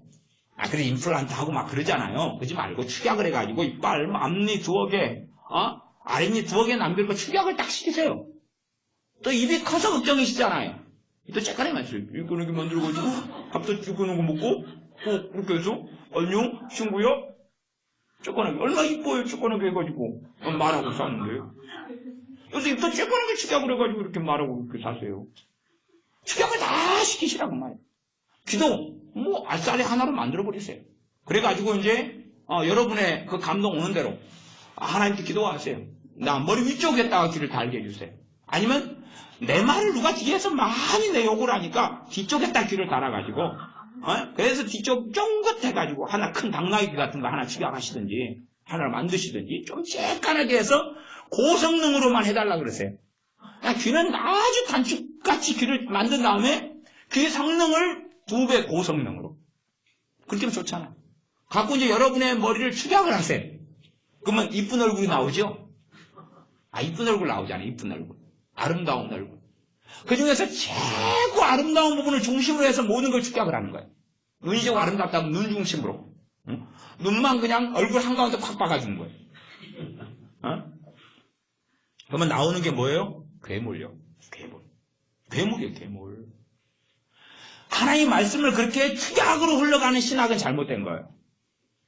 괴물이 나오는 거예요. 그게 옳다 틀리다의 문제가 아니라 그냥 괴물이에요, 그냥. 그것을 제가 엊그저께 금요일날 지금 1시간 35분이 되도록 그냥 이야기했어요. 그런 문제에서 성경의 에베소서 2장 말씀을 가지고 2장 1절에 10절까지 말씀을 강의하면서 그 부분을 계속 제가 설명해 왔습니다. 그런 가장 기본적인 걸 이해해야 돼요. 목사님은 칼빈주의입니까? 알미니안주의입니까? 축약한 걸로는 저는 칼빈주의도 아니고 알미니안주의도 아니고. 그러나 복음적으로는 넓게 펼쳐놓으면 저는 칼빈주의자이기도 하고 알미니안주의자이기도 해요. 그러나 더 넓게 펼치면 나는 근원적인 저는 칼빈주의자 앞에 서 있습니다. 왜냐하면 칼빈주의는 축약을 하면 괴물이고 펼쳐놓으면 그 가운데 복음의 메시지가 핵심이에요. 복음의 메시지가 핵심이에요. 칼빈주의 핵심은 뭐예요? 하나님의 은혜예요. 하나님의 은혜. 하나님의 은혜 없이 제가 어떻게 변화됩니까? 하나님께서 나를 하나님의 선택이 하나님이 우리를 불러주셨기 때문에 하나님 앞에 서 있을 수 있는 거예요. 선교사님들을 보내셔서 불러주시고 복음을 들을 때 내 마음을 열어주시고 제가 목회자가 됐어요. 목사가 돼가지고 막 기도하는데 제가 존경하는 어떤 분이 삶으로나 열매로나 다 깨끗하신 어떤 분이 이제 애언 사역을 하셔요. 그런 분이 참 깨끗하게 오랫동안 한 30년을 알아오신 분이 삶도 깨끗하고 교회 사역도 깨끗하고 이런 목사님 사모님이 계셔요. 그래서 제가 애언을 받았어요. 옛날 이야기입니다. 한 98년 애언을 받았어요. 애언에 그렇게 나와요. 너 어미의 신앙과 어미의 기도를 보고 내가 너를 주의 종으로 불렀노라 그러시고 저는 그때까지는 그 애언을 듣기 전에는 어머니 기도하고 어머니 신앙생활 아무 상관없이 내가 그래도 뭐 뜻대로 사니까 나름 제가 기도하니까 나름 제가 하나님께 헌신해 있고 충성하니까 하나님 그래 이거면 네 싹수가 좋네 와 그런 줄 알았는데 그 애언을 받으니까 제 마음 한쪽에서는 아닌가벼 그러지만 성령 역사로는 저게 맞다. 저게 맞는 애언이구나 하는 거예요. 그런 면에서는 어머니의 신앙생활의 덕을 제가 보고 있는 것 아니에요. 어머니의 기도의 덕을 본 거예요. 그래서 하나님께 불러주신 거예요. 여러분이 구약성경에 보시면 다윗의 후손들이 있어. 후손들을 하나님이 진멸하고 멸해버리지 않은 이유를 설명하고 있는데 그 중에 하나가 다윗을 봐서 그렇다는 거예요. 다윗을 봐서 너희를 심판하지 않겠다는 거예요. 그러면 그건 강적 은혜예요? 불강력 은혜예요? 불강력 은혜잖아요. 조상 다윗이 진작 죽어버린 그 사람이 하나님의 사람을 써서 살았기 때문에 너희들은 마땅히 죽어야 되는데 안 죽이겠다는 거예요. 아니 그 이스라엘 사람으로 태어난 것이 그 자체가 강적의 불강력이에요? 불강력 아니에요. 불강력. 그러나 그 이스라엘을 선택한 이유는 다른 민족은 지옥이고 이스라엘만 천국이 아니다 그 말이에요. 그지요? 이스라엘 유대인 가운데 사도들을 세우시고 거기에 우리 주님께서 오시고 그러면서 교회를 세우시면서 거기에서 전 세계로 흩어서 복음을 증거하게 하시잖아요. 누구를 선택하게 하시는 것이 누구를 멸망시키고자 하는 게 아니고 하나님 누구를 부르시는 것은 누구를 또한 구원코자 함이에요. 여러분 가정에 여러분의 가족 속에 여러분 한 명만 믿으면 하나님의 뜻은 뭡니까? 여러분을 통해서 여러분의 가족을 부르시겠다는 거 아니에요. 그게 여러분을 선택하신 이유지. 여러분 가족에서 여러분만 하나 딱 골라내고 너만 천국 나머지는 다 지옥. 이 말이 되는 이야기가 아니에요. 그게 인간 사변인 거지. 축약하고 줄이면 무조건 생명을 잃어버리고 맙니다. 무조건 생명을 잃어버려요. 그러니까 생명을 잃은 걸로 가지고 이제 성경을 들여다보면 심각한 오류 속에 들어가고 말아요. 생명이 없는데 도대체 무엇을 바르게 보고 무엇을 바르게 깨달을 수 있느냐 그런 것이. 신학의 가장 큰 오류가 뭐냐면 축약계가 있어요. 칼빈 목사님은 기독교 강요를 젊을 때 20몇 살에 쓴 다음에 그분이 이제 8, 9세인가 돌아가셨는데 죽으실 때까지 칼빈의 기독교 강요를 맨 처음에 얍삽하게 썼는데 죽으실 때까지 이걸 증판을 했어요. 말하자면 넣고 뼈대는 바뀌지 않았는데 설명이 그걸로 다 젊었을 땐 된 줄 알았는데 그가 말씀을 더 연구하고 보니까 부족한 거예요. 그래서 양을 늘렸어요. 그 다음에 조금 있다 몇 년에 또 늘렸어요. 몇 년에 또 늘렸어요. 죽을 때까지 늘리다가 죽었어요. 그분이 58, 9세까지 57세인가? 하여튼 56세인가? 잘 모르겠어요. 하여튼 그분이 옛날에 1590 몇 년 돌아가셨나? 하여튼 기억이 안 나는데 그분이 돌아가실 때까지 1558년인가? 하여튼 그분이 돌아가실 때 50몇 살 돌아가셨으니까 감사하지 100살까지 사셨다 그러면 아마 기독교 강요는 양이 이만한 됐을 거예요. 여기서부터 여기까지 그냥 이렇게 두꺼운 책으로 열질 전질. 제가요 마틴 노이조스 목사님을 존경해요. 그래서 그분은 또 칼빈주의자였거든요. 유명한. 마틴 노이조스 목사님의 목사와 설교를 본 다음에 막 은혜를 받았어요. 그래서 제가 옛날에 그 신학대학교에서 제가 학회를 만들어 가지고 기본 교재 중에 하나로 그런 걸 쓰면서 가르쳤어요. 근데 그다음에 이제 노이조스 목사님 책을 많이 제가 구입했어요. 많이 구입했는데 구입해놓고도 못 보는 책들이 있어요. 그냥 로마서 강해. 시리즈가 10몇 권 두꺼운 책으로. 에베소서 강해 시리즈. 몇 년에 걸쳐서 하신 거예요. 아주 두꺼운 시리즈. 10몇만 원, 21만 원 막 주고 샀는데 이거 보면 멀미 나는 거예요. 도대체 이걸 어떻게 보냐. 성경도 다 못 보고 사는데 그리고 아마 주님 오실 때까지는 제가 볼 예정이 없을 것 같아요. 이분이 그냥 너무 말씀이 깊으니까 하고자 하는 말이 너무 많은 거예요. 너무 많이 말씀해 놓으니까 골치 아픈 거예요. 칼빈이 목사님도 오래 사셨으면 기독교 강요가 이제 엄청나게 그 정도 살았으니까 몇 번에 걸쳐 증판했거든요. 점점. 말씀을 정확히 알면요. 단순화. 그게 아닙니다, 그거. 성경 모르는 사람이 하는 게 단순화예요. 성경 모르는 사람. 여러분의 자식이요, 인자 다 태어났을 때는 단순해요. 그치요? 10살만 지나보세요, 단순한가? 20살 되보세요, 단순한가? 안 단순해요. 안 단순해요. 여러분이 맨 처음 연애할 때는 사랑하는 남자와 여자가 단순하잖아요. 데리고 10년 살아보세요, 단순한가? 믿음의 성장해보세요, 단순한가? 말씀을 알아가면 정말로 하나님 단순해요? 그렇게 한마디로 자비로우신 하나님 이상 끝 그렇게 말할 수 있어요? 하나님은 사랑이시다 이상 끝 그렇게 말할 수 없어요. 하나님은 소멸하는 분리시민이라 그러잖아요, 이제. 하나님은 사랑이시며 또한 소멸하는 분리시민이라 이상 끝 그렇게 하고 끝나는 거예요, 성경이요. 하나님은 긍휼과 자비와 용서하시기를 너무 기뻐하신다 이상 끝 그럼 끝나는 거예요. 어떻게 그렇게 하나님이 단순해요? 여러분이 키우는 강아지 단순하던가요? 키워보니까? 걔도 안 단순한데 하나님이 단순해요? 우리 몇 마디 문장에 하나님을 가둬요? 그러니까 죽은 신하게 되면 생명을 잃어버리는 것이. 제가 생각하는 건 그렇습니다. 제일 처음에 생명을 잃어버리고 다운주의 신학에 들어오고 자유주의 신학에 들어온 데가 감리교예요. 감리교. 알미니안주의 신학을 가진 데가 제일 먼저 들어와서 다 파탄지경에 빠져버렸어요. 한국의 감리교는 이미 다 종교 다운주의와 자유주의 신학에 진작 물들어 버렸어요. 그래서 존 웨슬러 목사님이 존 웨슬러 목사님의 신학은 제가 책도 가지고 있고 존 웨슬러 목사님의 그 신학에 대한 책들, 저술한 책들, 지금은 이제 절판돼가 못 구하는데 그런 걸 좀 가지고 있어요. 그러면요, 하나님 말씀에 대한 이해가 굉장히 방대하고 깊어요. 과거에 초기 항변론자에 썼던 알미니안 교리의 그 단순성 속에 머물러 있질 않아요. 그 사람들이 썼던 몇 가지 항목에 대해서 칼빈주의자들 도르트 회의를 통해 신조를 만들어낸 건 겨우 92개 조항이에요. 몇 문장으로 조항을 만들어가지고. 그러니까 얼마나 단순하고 축약시켜놨어요. 그렇죠? 항변론자들 단순한 축약에 도르트 신조는 더 길게 해놨지만 92개 항목밖에 안 돼요. 그런데 존 웨슬러 목사님은 그렇게 단순하지 않거든요. 그러니 굉장히 깊고 방대해요. 다시 그것을 축약으로 들어갔어요. 근데 문제는 알미니안주의 신학의 문제는 사람 중심이에요. 구원의 중심도 내 자유의지예요. 내 책임이에요. 구원을 완성하는 것도 누구 책임이에요? 내 책임이에요. 결국은 하나님의 주권이라는 것은 별로 멀리 떨어진 일이에요. 멀리 떨어진 일.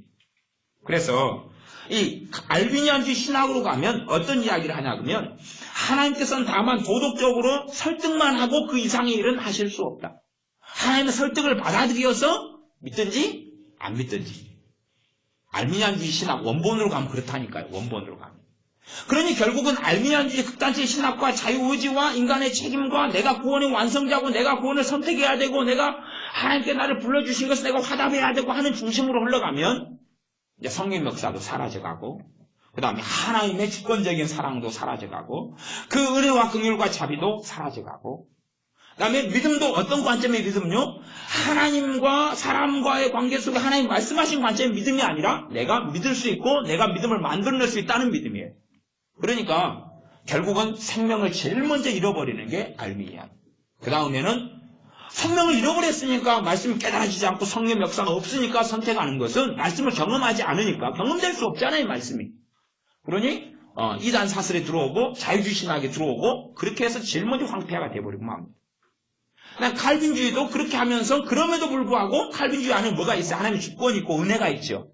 전적으로 타락했으니까 누구만 의지해야 되는 거예요? 하나님만 의지해야 되니까 그 안에 복음의 요소들이 살아있어요.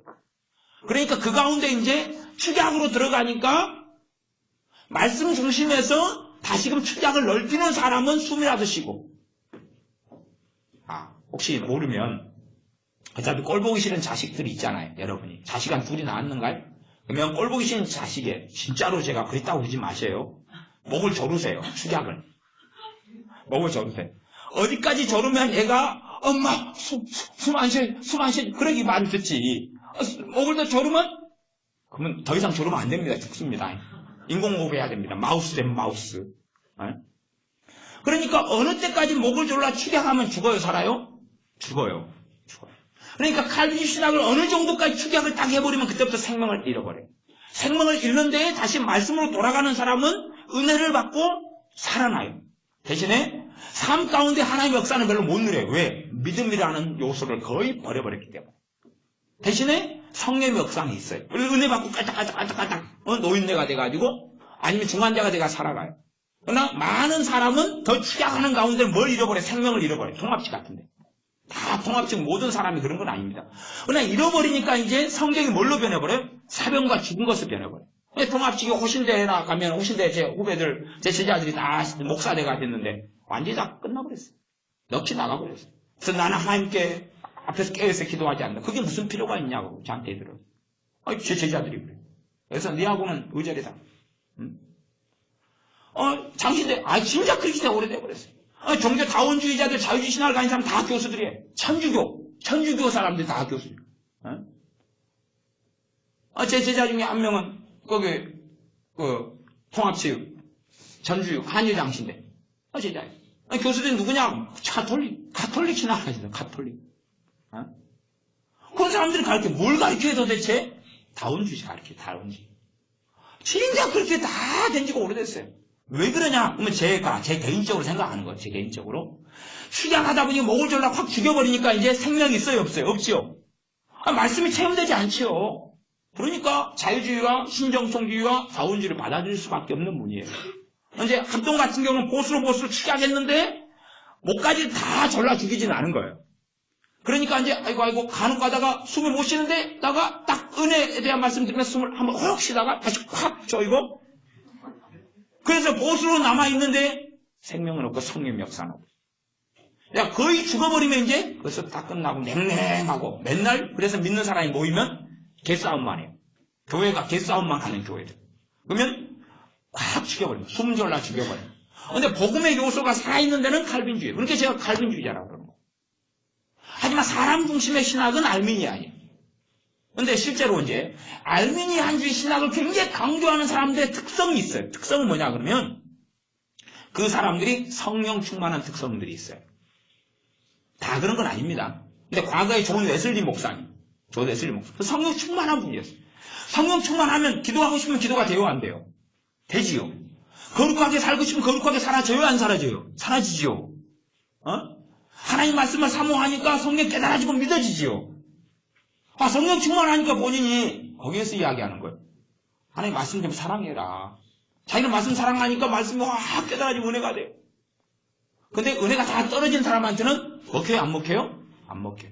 은혜가 떨어진 사람한테 복음 설교를 해야지, 복음 설교를. 예수님 십자가의 의지에서 그 은혜를 받아라고 이야기해야 되죠. 근데 그게 아니라 이제 자기가 그렇게 사라지니까 그렇게 살라는 메시지를 중심으로 전해요. 찰스 피니 목사님 같은 경우는 굉장히 성령 충만한 분이에요. 이분이 성령 충만하게 살다가 인생을 마감하셨어요. 그런데 이분의 마지막 메시지나 책들의 중심은 뭐냐 그러면 성결하고 거룩한 삶이에요. 그리고 사람이 의지의 호소를 많이 하는 거예요. 하나님 복음의 메시지를 전하는 것도 있지만 알미안 쪽으로 또 많이 치고 이분은 칼빈주의자입니다. 칼빈주의자. 그런데 제가 책들을 그분 책을 거의 다 소장하고 있어요. 그래서 살펴보면 나중에 갔을 때는 이제 행위 쪽으로 초점을 많이 맞춰버려요. 행위 쪽으로. 근데 왜냐하면 본인의 성령 충만하고 그러면서 몇 년 살다 보면 하나님의 은혜로 내가 이런 삶을 산다는 것을 잊어버리기가 쉬워요. 그 다음에 아마 그렇게 되지 않았는가 제가 개인적으로 추측을 해봐요. 알미니우스 교수님 같은 부분도 꽤 깨어있고 정말로 신실한 분이었다고 알려져 있어요. 그분의 역대기를 보면. 그러면 가정한다면 그분이 성령 충만했으면 그 은혜에 대해서 종교개혁의 초기니까 모르잖아요. 말씀을 잘 모르는 때예요. 신학도 잘 갖춰지지 않고 말씀의 해석도 깊이 있지 않고 그런 부분에서는 내가 하나님의 은혜 때문에 이런 삶을 산다기보다는 그냥 내가 마음 먹으니까 되더라. 깨어있으려니까 깨어있어지고 기도하고 싶으니까 기도할 수 있고 제가 지금도 하나님의 은혜가 있는 부분이 참 많습니다. 하나님의 은혜가 있는 부분이 참 많아요. 하나님의 은혜가 지금 각 부분에 있어요. 각 부분에 있는데, 이제 옛날에 하나님의 은혜가 굉장히 강했던 때가 언제 있었냐면, 기도 생활인데, 저는 기도의 은사는 없는 사람이에요. 근데 기도의 은사는, 은혜는 많이 받고 살았어요. 제가 옛날에 하나는, 걸어가면 기도가 돼요. 걸어가면 기도가 돼요. 걸으면 기도가 되고, 멈추면 기도가 멈춰요. 걸으면 기도가 돼요. 그것을 제가 87년부터 2005년, 6년인가까지 그 은혜를 누렸어요. 그러니까 제가 3시간 그날 걸으면 기도 가볍게 3시간이에요. 새벽 기도나 딴 거 빼고 일단 기도 3시간이에요. 제가 뿌듯하죠. 그러니까 제가 걷기를 좋아하는 거예요. 2발로 걸어 다녀야죠. 이게 지금도 운전 안 배우고 운전 안 하잖아요. 걸으면 기도가 되고 멈추고. 근데 2007년인가는 갑자기 그게 없어진 거예요. 그러니까 제가 오후에 신방 가려고 오전에 도서관에서 이제 성경 보고 이제 공부하다가 게다가 오후 2시에 신방 간다고 나왔는데 도서관에 산을 걸어서 산에 도서관이 있거든요. 도서관이. 걸어서 이제 한 4, 50분 걸어서 올라갈 때까지는 기도가 잘 돼가지고 문에 딱 들어가는 기도가 끝났죠. 당연히. 이제 도서관에 안겨서 성경 보다가 공부하다가 그러다가 다시 내려가는데 한참 5분 내려가는데 기도가 안 되는 거예요. 자동으로 테이프가 안 돌아가는 거예요. 그래서 이게 뭔 일이야? 사라진 거예요. 그때부터. 근데 다 사라진 건 아니고 100% 사라진 건 아니고 한 10%, 20%, 30%는 남아있어요. 지금도. 남아있으니까 걸어갈 때 어쨌든 기도가 또 돼요. 근데 옛날처럼 그렇게 깊이 있고 막 뜨겁게 되진 않아요. 걸어가다. 그러니까 뜨겁게 될 때는 걸어가다 갑자기 막 찬양이 터지니까 술 취하는 사람이 뭐 가다가 미쳤다 그래요. 자기가 술 취해가 정신 나갔는데 저를 막 쳐다봐요. 갑자기 막 가다가 또 방언이 막 세게 막 마음이 뜨거워지니까 막 할렐루야 그러면서 와캔와이데스 막 그럴 때가 있어요. 또 한밤중에 밤 11시에 길 가다가. 그때 술 취한 사람들과 같이 걸어가는 레벨이거든요. 그 은혜를 내가 말하자면 누렸다가 이제 많이 상실되고 사라졌어요. 그 다음 제가 그걸 고민해봐요. 도대체 왜 하나님의 은혜가 사라진 이유가 뭘까? 그러니까 그날 특별히 제가 사고 친 게 없거든요.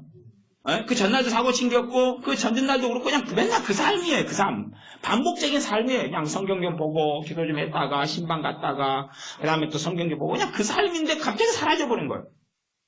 제가 고민을 몇 년에 걸쳐 고민하고 기도하면서 지금 잠정적인 결론 중에 하나는 내가 당연한 듯하게 살아왔다.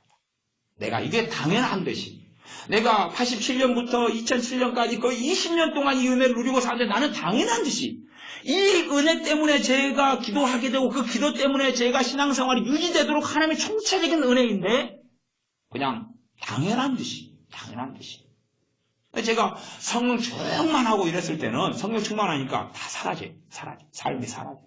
마음먹은 대로 많이 돼요. 그때 되니까 저는 다른 사람들 정죄하고 있더라고요. 판단하고 있고 정죄하고 있더라고요. 왜냐하면 나는 사라지는데 못하는 거예요. 그래서 제가 금요일날도 말씀드렸지만 어떤 목사님한테 그랬어요. 당신 하루에 30분도 기도 못하면서 목사냐? 저는 목사님들 굉장히 존경하는 분입니다. 평생 그분 한 명한테만 그랬어요. 한 명한테만요. 그러지 뭐 누가 맨날 되던 줄 아시는데 성길불에서 저 혼자 안에서만 분노해요. 그러지 밖으로 노출하고 이런 적은 별로 없습니다. 어떤 분이 저한테 상담할 때 맨날 목사님 맨날 개차반이었다면서요. 막 그러는데 지금 제 혼자의 관계 속에서만 제가 분노가 심각했다는 거예요. 너무 제 설교를 극단적으로 듣지 마십시오. 맨날 상담하시는데 목사님도 개차반이어서 변화됐는데 제 남편도 그럴 수 있을까요? 막 한두 분이 그러시는 게 아닌데 그냥 제가 뭐라고 말씀을 못 드리겠어요. 분노 문제가 제 입장에서는 굉장히 심각해요. 제 입장에서. 근데 밖으로 노출되는 건 별로 없었어요. 노출되는 거. 저는 사람한테는 완벽주의로 살았기 때문에 흠을 별로 안 잡히는 그 완벽주의로 살았으니까 별로 불고 끌어올라도 꼭 참았어요. 꼭 참았어요. 눈알이 뱅뱅뱅 돌아가도 가족한테만 좀 돌아가고 밖으로는 꼭 참았어요. 그러니까 별로 딴 사람들은 제가 내성적인 사람인 줄 알아요. 말도 안 해요. 사람들 앞에 가면 절대 말 안 해요. 입을 딱 다물고 살아요. 그리고 뭐 시키면 시키는데 순응은 하고 살아가요. 굉장히 얌전한 사람인 줄 알아요. 그러다가 이제 집에서 살고 동네에서 골목대장하고 이런 걸 보면 정체가 또 이상하거든요. 뭐해라 그래가지고 칼을 잡아라 전진 아랫동네로 공격해라 그래 연탄재를 갖다가 20박스를 모아가지고 아랫동네 집어 던지고 추적되고 설날되고 이러면 포금탄을 갖다가 또 잔뜩 동네 패거를 규합해가지고 밤 11시에 외딴 집을 공격을 해요. 포금탄. 저 때문에 잠 못 이루는 집이 너무 많아요. 알잖아요. 특별히 싸나운 개 있는 집은 평상시 그 쌓아놓은 개가 갈 때마다 짖었으니까 그 집은 그날 명절 때 돈 있을 때 포음탄을 사다가 던지면 막 불 붙여가지고 던지면 쾅 터지는 거 있잖아요. 그래가지고 그날 잠 못 자게 만들어버려요. 그리고 야 이놈들아 나가면 또 도망가고 숨다가 또 개수로 들리면 또 집어 던지고 어쨌든 간에 뭐 그러니까 그때 말고는 또 얌전했다 그 말이에요. 그때는 복면강도죠. 복면강도. 복면 쓸 때까지는 그런 거. 그러니까 요즘에 정신 나간 애들은 복면 쓰고 나타나잖아요. 자기가 정직하고 당당한 복면을 쓸 이유가 있어요 없어요? 없지. 광주 사태 때도 자기가 정직하고 당당하고 정말로 민주화 투사들은 복면을 쓸 필요가 있어요 없어요? 그러니까 당당한 시민들은 복면을 안 썼어요. 거의. 당당한 시민들은. 그러나 불온 세력들은 뭘 썼어요? 복면을 했어요. 정체가 드러나면 안 되니까. 마찬가지예요. 정말로 민주주의를 위해 싸는 사람들은 당당하잖아요. 그치요? 복면 쓸 필요가 없어요. 뭐지 복면을 씁니까? 저는 근데 어두움의 복면을 쓰면서 포음탄을 던졌죠. 들키면 안 되니까. 왜냐하면 누구누구 아들이 되고 뻔히 드러나잖아요. 동네니까. 그러니까 절대 복면을 어둠을 가장한 어둠의 복면을 쓰고 밤 10시, 11시에 기습을 하고 아버지 도망가죠. 그다가 잊을만 하면 동네를 한 바퀴 돌다가 새벽 2시에 또 가서 기습을 하고 이 아들놈이 왜 안 들어온대? 다른 집 기습하고 있었어요. 포금탄으로. 그래서 하나님의 은혜 속에서 제가 걸으면서 기도하는 생활을 했는데 그게 은혜가 은혜인지 시간이 오래되니까 제가 까먹고 제가 잊어버립니다. 칼빈주의 안에는 자세히 펼쳐놓으면 무슨 요소가 있냐 그러면 복음의 요소가 곳곳에 숨어있어요. 전적으로 타락했다. 단지 전적 타락이 다 설명될 수 있는 게 아닙니다. 알미니안주의는 전적 타락이라 그러나 지금은 부분적 타락이다. 왜? 하나님의 은혜가 예수 십자가를 통해 골고루 그 은혜가 미쳤기 때문에 이제는 자유로운 의지 그래서 선을 행하고 악을 행할 수 있는 게 살아났다 이런 관점이에요. 전적 타락은 똑같은데 그러나 그 다음에 과정이 하나 있었다라고 이야기 십자가를 통해서 해석하는 부분이 알미니안주의에는 있고 칼빈주의는 전적 타락했다 그리고 끝까지 되기 때문에 하나님의 은혜가 아니고서는 그분의 예정과 선택이 아니고서는 결코 구원받을 수 없다. 라는 주의고. 그러니 그 안에는 복음이 살아있는 부분이 있어요. 그러나 더 숨을 죽여버리면 죽어요, 살아요? 죽어요. 그러니까 제가 신학교에 가니까 목을 콱 조여버리더라고요. 왜요? 칼빈주 5대 교리로 성경을 봐라. 이렇게 죽여버리는 거예요. 그러니까 이제 숨이 탁 막혀서 죽여가려는 것이에요. 성경 본문을 통해서 조금만 말씀을 전하고 이제 오전 말씀을 마감해 가겠습니다. 그래서 이 마태복음 22장에는 혼인잔치 비유가 나오죠. 혼인잔치 비유 나옵니다. 최소화는 이 극단적인 하나님의 예정, 하나님의 예정, 무조건 하나님이 선택했으니까 믿어야 된다 이런 예정을 요 22장 혼인잔치 가운데 봐보고 그 다음에 예지 예정 알미니안의 칼빈의 예정 예지 그 다음에 여기서 가항적 은혜냐 불가항적 은혜냐 이렇게 봐보면 목을 줄여놓은 모든 것은 의미를 다 잃게 돼요. 봐보시면 22장에 보면 천국은 마치 자기 아들을 위하여 2절 혼인잔치를 베푼 어떤 임금과 같다. 그 종들을 보내 그 청한 사람들을 혼인잔치에 오라. 청한 사람들을 혼인잔치에 오라. 이미 청해놨어요. 이 청해놓은 기본적인 사람들은 이스라엘 사람들입니다. 이스라엘 사람들. 그러면 그들을 청했다는 것 자체가 하나님의 은혜지요. 청한 것이 은혜예요. 청한 것이. 청한 사람들은 이제 때가 되니까 오라 그랬어요. 오라고 종을 보낸 것도 은혜예요. 은혜가 아니에요? 은혜인 거예요. 그러니까 이 임금이 보낸 것까지를 사람들이 말릴 수 있어요? 없어요? 못 말리죠. 못 말리 이것이 불가항력적 은혜죠. 그 다음에 이제 혼인잔치 오라 하였더니 오기를 싫어했다. 그런 거 싫어했다. 이게 가항적 은혜죠. 이것은. 거부한 거 아니에요. 거부한 거. 그렇죠? 거부였어요. 어제 4절에 다시 다른 종들을 보내요. 그러니까 이것도 또 불가항력적 은혜죠. 하나님 포기하지 않는 그 사랑이잖아요. 그 다음에 가로되 청한 사람들에게 이르기를 내가 오찬을 준비하되 나의 소와 살진 짐승을 잡고 모든 것을 갖추었으니 혼인잔치 오소서 하라 하였더니 저희가 돌아보지도 않고 하나는 자기 밭으로 하나는 자기 상업차로 떠나고 그러니까 복음을 안 받아들이고 자기 일로 가는 거예요. 자기 일로. 그러니까 이 말씀이 다른 데에서는 또 다른 말씀으로 해요. 그래서 어떤 사람은 소를 샀으니 소를 시험해야 되겠다. 결혼했으니 내가 아내와 함께 있어야 되겠다. 이런 등등의 이야기를 하면서 거부를 하죠. 여기서는 약간 다르게 말씀을 이제 배워줘요. 그러니까 실제로는 다른 사건 속에서 비슷한 메시지를 전했다 이렇게 봐야 되는 거예요. 똑같은 사건인데 다르게 쓰여졌다가 아니라 다른 메시지를 전한 거예요. 다른 메시지. 그러니까 누가복음에서는 팔복에 대한 말씀에 사복과 사재앙을 이야기하고 마태복음은 팔복을 이야기해요. 이게 다른 메시지예요. 이게 다른 메시지지. 같은 메시지로 섞어버리는 것이 공간복음의 어떤 신학 스토리인데 이것은 아주 잘못된 길을 걸어가는 것입니다.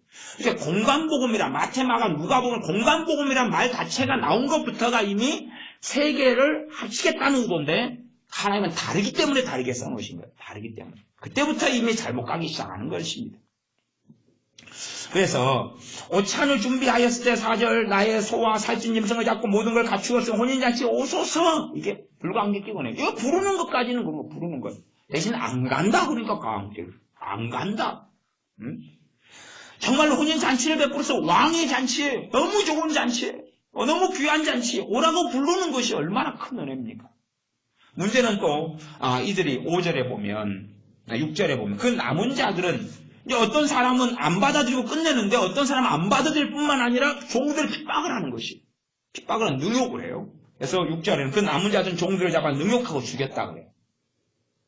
그러니까 예수님 믿는 사람이 복음을 전하는데 복음을 안 받아들이는 것까지는 이제 자유인데 안 받아들일 뿐만 아니라 믿는 자를 죽이는 거예요. 복음을 전하는 자들, 선교사들, 주의 종들, 또 복음을 전하는 성도님들을 죽이는 거예요. 핍박하고 능욕하고 죽이는 거예요.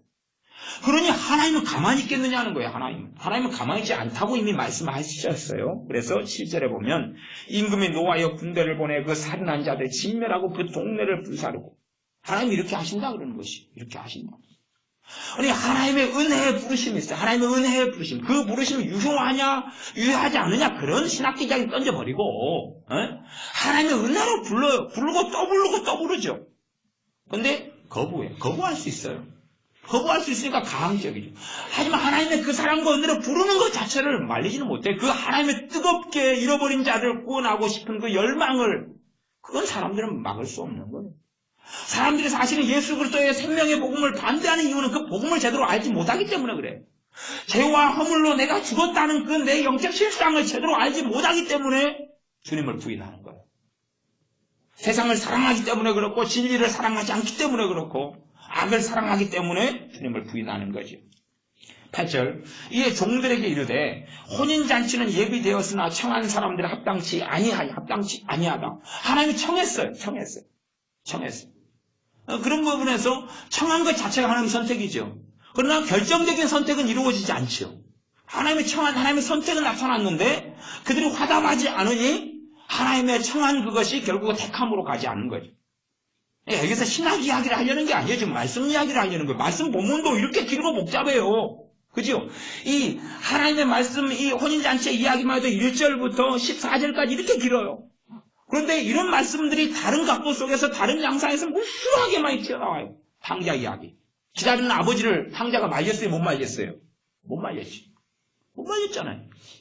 탕자가 돌아왔으니까 아버지와 만났지 안 돌아왔으면 못 만났을 거 아니에요.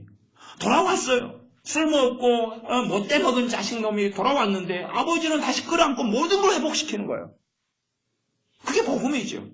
그러나 안 돌아올 수도 있는 거예요. 거기에 가항적, 불가항적 다 들어가는 거예요. 그게. 그러지 않습니까? 극단적으로 들어가면 결국은 흑백물리로 가서 둘 중에 하나만 선택해야 돼요. 둘 중에 하나만. 뭘 선택해야 돼요? 근데 그나마 좀 나은 게 불가항적 은혜 선택하는 게 좀 나아요. 가항적 은혜는 선택해서 어쩌겠다고요. 실상은 다 벌어진 일이에요. 그러나 그걸 믿는다 해서 무슨 일이 벌어져요? 내가 하나님의 은혜를 거절하고 싶으면 거절하다. 거기에는 믿음이 필요해요? 안 필요해요? 안 필요하죠. 하나님의 나를 사랑하신 하나님 은혜 준다. 거기에는 믿음이 필요해요. 믿으면 그 은혜를 누릴 수 있어요. 은혜를 믿으면 누릴 수 있어요. 그러니 믿음의 요소, 믿음만 칼빈주의자들이 깨달으면 다시 목을 조여놨던 것이 풀려가면서 어느 정도까지 제자로 돌아갈 수 있어요. 알미니안 주의자들은 하나님에서 끝까지 믿음을 유지해야지 그게 천국 간다. 그게 실제적인 일이에요. 그러니 성경 끊임없이 믿는 자가 타락하고 배도하고 주님께서 배도한다고 말씀하셔요.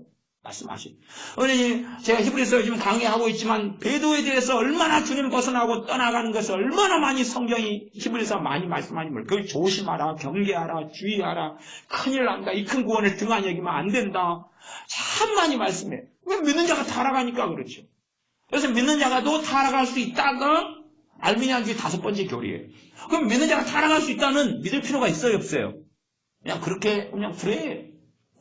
그거 다 보는 바잖아요. 그잖아요. 그러니까 전에 어떤 사람이 방언은 잘 막 받고 기도생활 많이 하다가 그 사람이 무속인이 됐어요. 무속인이. 근데 어찌됐든 간에 저도 그게 다 이유를 몰라요. 근데 그 사람이 그 사이에서 방언이 나와요. 자기 입에서 한 번씩 방언이 나오니까 이 작것이 아직도 안 떠난다 그러고 있어요. 그 사람이. 진짜 아는 사람입니다. 아는 사람. 그러니 도대체 그것이 뭔지 몰라도 그 사람이 이미 끝나버린 거예요. 하나님과 관계 끝나버린 거예요. 그전에는 방언도 받고 믿음생활 하는 집사님이었고 그랬지만 하나님과 관계 완전히 끝장나버린 히브리서 6장이나 히브리서 10장에 해당되는 사람이에요. 그러니 실제적으로 그런 타락을 믿는 자가 주님을 배교하고 등지는 거 우리는 끊임없이 보고 있어요. 그건 믿는 문제가 아니라 그런가 딱 그럼 끝나는 것이. 그러나 주님께서 당신들의 영혼을 보존하실 것이다. 거기는 신학으로 가면 아무 의미가 없어요. 거기에 아멘. 연약한 여러분을 하나님의 사랑하시고 이렇게 세워주십니다. 아멘. 그렇습니다. 위로가 되고 힘이 되고 성령의 역사예요. 하나님은 여러분 손을 끝까지 붙잡고 놓지 아니하십니다. 그래서 여러분이 지금 거기에서 불렀던 찬양이 아까 약한 나로 강하게 해요. 그게 은혜의 찬양 아니에요. 약한 나로 강하게 가난한 날 부하게 눈먼 나를 볼 수 있게. 그게 복음에 의한 찬양이잖아. 약한 나를 약한 데서 가만히 놔둬버리면 돼. 약해. 너 혼자 일어나. 너 혼자 일어나. 그게 알미니안주의예요. 하나님이 너를 세워주신다가 칼빈주의. 거기에 믿음이 사라지면 칼빈주의는 세워주신다고 가만히 있어요. 안 세워지는 거예요. 세워준다며요. 생명을 잃어버리면 둘 다 옛날 우리 고3 때 수학생이 말씀했던 대로 공부 못하는 애들은 문댕이라고 그랬어요. 문댕이가 되는 게 문댕이가. 문둥이란 말이에요. 문둥이. 공부 못하면 무조건 문댕아 그랬어요. 문댕아. 생명을 잃어버린 신학 속에 들어가면 안 돼요. 생명을 잃어버린 신학은 안 되는 것이. 그러나 믿음이 역사하면 칼빈주의는 생명을 가져요. 아니 주님께서 나를 끝까지 보존하신다를 믿어야 되지. 언제 너 버려버릴지 몰라. 여러분이 자식 키울 때 그렇게 가르치는가요? 서로 호적에서 파버릴 일이 있더라도 응? 자식한테 야 엄마 아빠는 너 포기하지 않아. 포기하지 않아. 엄마 아빠는 너 사랑해. 그러니 야 돌아와. 엄마 아빠 너 사랑해. 못된 일 해도 괜찮아. 이야기해. 엄마 아빠가 도와줄게. 그래야지 자식이 건강하게 크지. 이 10만 원 이상 사고만 쳐봐. 그때부터 너는 호적에서 파버려. 다리 밑으로 가. 그건 믿을 필요 자체가 없어요. 그치요? 성경에 나쁜 아빠만 그렇게 하거든요. 그러잖아요. 믿을 필요가 없어요. 그거 믿고 무슨 신자가 바르게 서냐 그 말이에요. 그치요? 그건 성경에 그냥 나와 있는 이야기. 응? 아무도 거룩함이 없이는 주를 보지 못하려 나와 있어요. 가늠하는 자나 우상 숭배자나 하나님 나라에 들어가지 못하려 나와 있어요. 근데 그것은 믿음으로 할 문제가 아니에요. 그러나 하나님의 사랑에서 끊을 수 없느니라. 아멘. 그래야지 내가 죄 가운데 머물러 있더라도 하나님의 은혜가 나타나서 내가 다시 회복되고 일어난단 말이에요. 그럼 여러분이 자식인데 여러분 자녀는 넘어지지 않는가요? 여러분의 자녀는 사고 안 치는 퍼펙트한 자식을 낳으셨나요? 여러분의 자녀는 절망하지 않고 죄 가운데 없는가요? 저나 여러분 자신은 안 그런가요? 하나님의 은혜와 회복시키시는 은혜와 그 사랑이 아니면 내가 어떻게 일어설 수 있냐 그런 말이에요. 그러니 그래서 제가 칼빈주의자라고 저는 이야기할 수밖에 없는 거예요. 제가 칼빈주의자라고 하니까 어떤 분들은 알미니안 신학에 도취된 분들은 제 설교를 듣다가 우리 카페에서나 아니면 유튜브에서 탈퇴를 하시더라고요. 여러분이 이걸 한참 칼빈주의 알미니안주의 설교하니까 많이 탈퇴하셨어요. 저는 뭐가 옳다 뭐가 그러다는 이야기를 하려는 게 아니에요. 지금 성경을 이야기하려는 거예요. 성경을. 그러나 복음의 요소는 냉정하게 이야기해서 목을 줄이는 칼빈주의는 없어요. 거기에는 목을 줄이면 그 끝날 변태예요. 목을 줄이면 5가지 교를 줄여가지고 5문장으로 만들면 그거는 이단 사상이에요. 이단 사상이에요. 칼빈주의자라도 그렇게 이야기할 수밖에 없어요. 그러나 풀어놓으면은 다 맞는 건 아니지만 그 가운데 생명의 복음이 그 가운데 있다 하는 것이. 알미니안주는 다 풀어놓으면 실제로 경험하는 게 그 속에 거의 다 있어요. 경험하는 게. 믿는 신자로서 여러분이 경험하는 많은 것들이 그 속에 있어요. 그러나 그건 경험하는 거지 믿는 게 아니에요. 내가 병들었어요. 아이고 병들어서 이대로 살다 죽을 거야. 그건 사실일지 몰라도 우리는 뭘 믿어야 됩니까? 내가 기도하고 주님께서 날 치유하실 것이라는 걸 믿어야 돼. 주님께서 2000년 전에 나를 위해서 대가를 치르셨다. 채찍에 맞으심으로 너희가 나음을 입었도다 하는 진리의 말씀을 받아들여야 돼. 내가 죄가 계속 끊임없이 드러나도 주님께서 내 죄를 용서하셨다는 걸 믿고 주님 앞에 나아가야 돼. 그래야지만이 살게 됩니다. 22장 이 본문을 자세하게 이제 하지는 않겠습니다. 시간이 많이 돼버렸어요. 많이 돼서 제가 말씀을 마감하고 기도하겠습니다. 아버지 하나님, 이 줄이고 축약하여 목을 졸라버린 많은 교리 속에서 하나님 말씀이 생명을 잃어갔고 하나님 말씀이 오해됐고 잘못 해석됐고 잘못 가르쳐져 왔습니다. 우리가 축약돼서 목을 졸라버리면 사람의 생명이 끊어지는 것처럼 사람의 허리를 졸라버리면 사람의 생명이 끊어질진데 우리가 이를 알지 못하고 하나를 잘라내고 하나를 도려내고 그렇게 하면서 어리석어져 왔습니다. 다시금 우리가 말씀 앞에 서기를 원합니다. 하나님 말씀 안에서 바른 신학과 바른 교리와 바른 깨달음과 이해가 나올 수 있도록 성령 하나님 도와주시옵소서.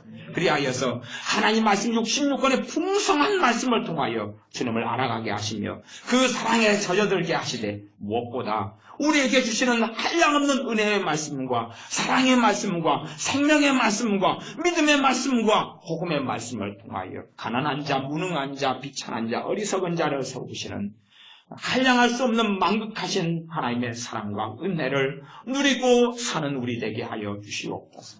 그래 비천한 우리 저와 허물 가운데 죽은 우리를 세우셔서 하나님의 은혜가 다음 세대에 얼마나 풍성한지를 우리를 증인 세우셔서 보여주시려는 그 사랑의 열매들이 우리가 되게 하여 주시옵소서. 예수님의 이름으로 기도하옵나이다. 아멘.